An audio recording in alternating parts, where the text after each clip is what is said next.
Bonjour. Aujourd'hui, nous avons le plaisir de recevoir l'auteur et chargé de cours du département de finances et économique pour son troisième polar intitulé Des fleurs pour ta première fois.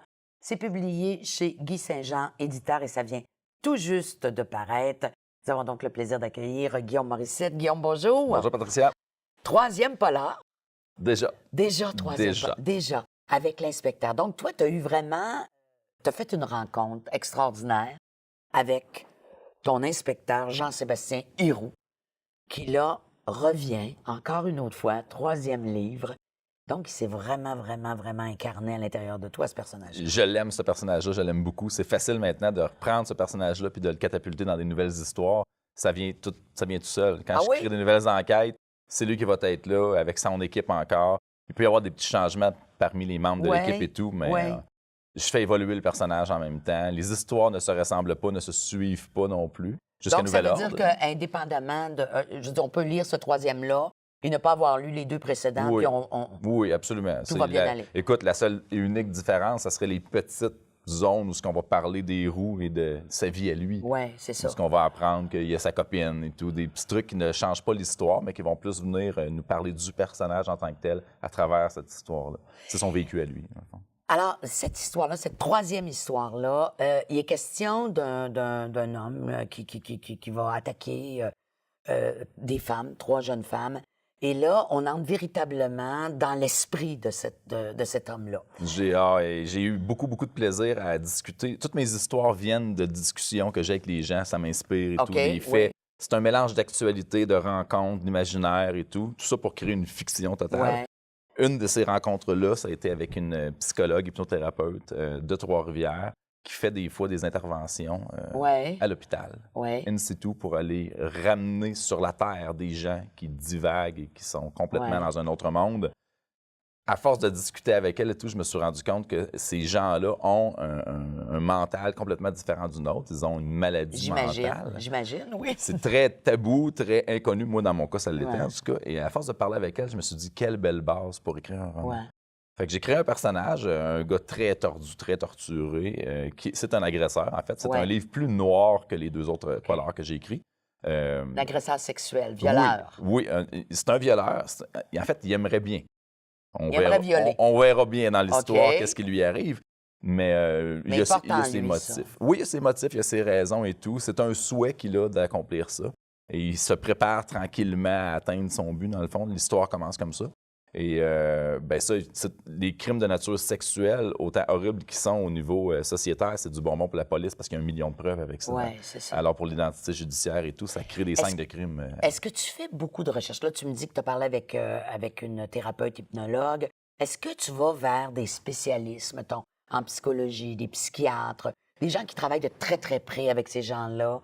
Oui. Est-ce que tu vas vraiment, là, au niveau des recherches, ça ressemble à quoi? Et il faut jamais que j'aie l'air d'un expert dans le domaine, parce que j'en suis pas un du tout. Il faut pas non plus que ça soit incohérent. J'essaie de trouver la limite entre les deux. Oui, parce qu'il faut que ça soit crédible. Exact. Les termes, exemple, il y a des termes dans l'hypnothérapie, quand tu ramènes des gens, il y a des façons de se positionner, des façons de mettre les mains et tout qui m'étaient complètement inconnues. À force de parler avec cette dame-là, j'ai appris ça. Même chose aussi pour les enquêteurs. C'est quoi les mots que tu dis quand tu te présentes à quelqu'un? Quand tu appelles au poste, que la personne répond, c'est quoi les phrases qui sont dites? Au 911, des choses comme ça. C'est juste la cohérence. De là à dire que je pourrais être un expert là-dedans, on est très loin, là. Mais je veux comprendre comment les choses fonctionnent. Oui, parce qu'il faut que tu donnes la crédibilité, justement, à ton personnage pour que le lecteur soit capable de... C'est ce qui me fait décrocher d'un livre, moi, quand la crédibilité part. Et autant qu'un livre qui est trop pointilleux, il y a trop d'explications sur un sujet, je décroche.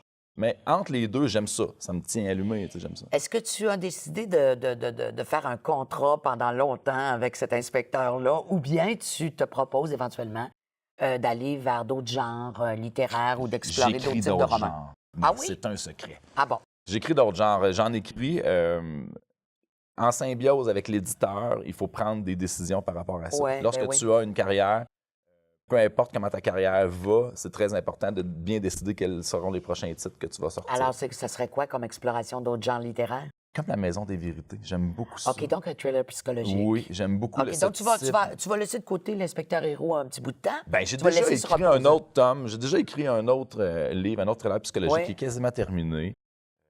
Puis qui n'a rien à voir avec l'inspecteur Héroux. Qui n'a rien à voir avec l'inspecteur Héroux.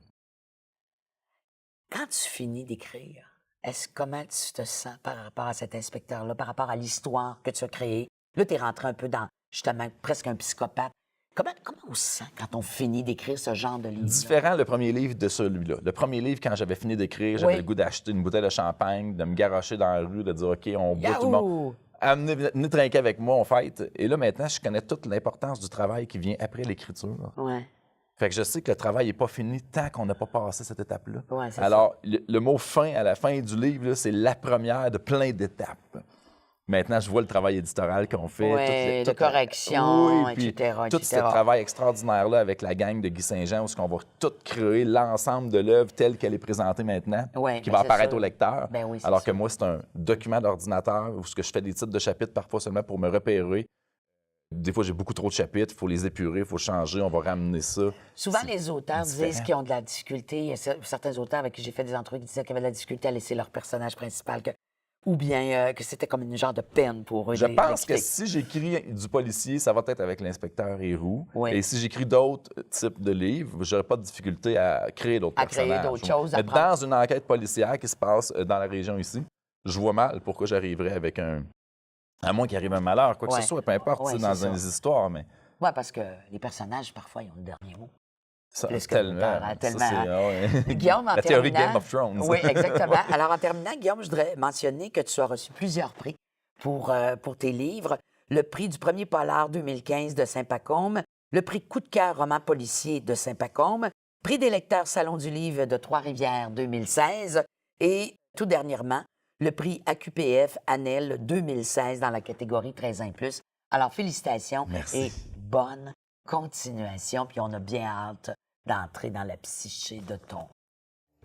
Non, psychopathe. Ouais, on pourrait dire ça. C'est pas loin de ça, je pense. Merci, Guillaume. Merci beaucoup.